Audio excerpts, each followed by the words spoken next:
Welcome back to the channel. Don't forget to like, share, and subscribe my channel. Today, we are exploring how to use frame mask for non-destructive layout experiments. Start by creating a new Photoshop document and add frames using the Frame tool.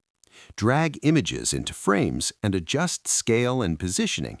If you want to try different arrangements, simply swap images or move frames around without altering the original content. Optional tip: use smart objects to keep original images intact. Group and label frames for easier experimentation.